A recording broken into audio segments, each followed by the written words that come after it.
Hey, this is Andrew with Forward Movement Training doing another incident analysis. This particular incident is an off-duty firefighter who in upstate New York is out walking his dog late.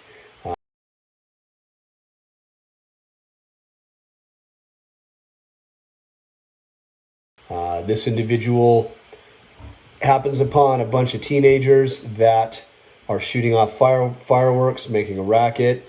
He confronts them about that racket and a melee ensues. Now, what's interesting about this particular confrontation is that he's tethered to his dog because he's out walking his dog, and that dog essentially becomes like an anchor, a big liability for him, a difficult obstacle to get around, because unless you're separated from that dog, which he ends up being, it's going to keep him from leaving the area. It's going to keep him from fighting back effectively.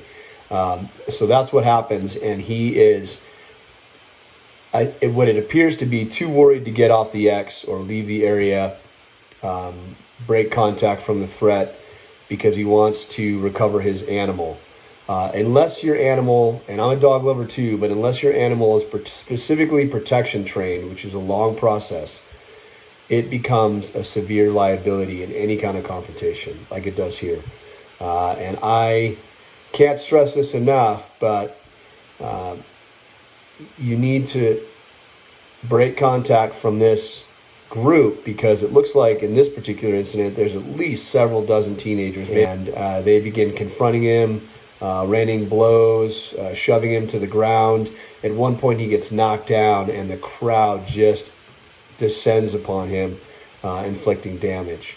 At that point, just get off the X, guys. Just leave the area in hopes that the dog is smart enough to break contact as well, make it home, or get someplace you can recover it, or come back later, with friends, law enforcement, what have you.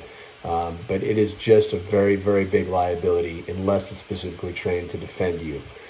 I also would recommend never confronting any large group that you're not familiar with, because you might think you're doing something right, but the numbers are not in your favor, as was the case here. And it's best to just mind your own business, address it through the authorities, place a call to non-emergency about your concerns.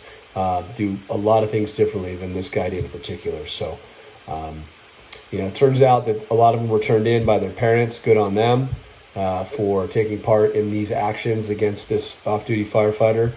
But again, guys, just heed some of these lessons and do your best to stay clear of trouble, especially when you're tethered to your dog.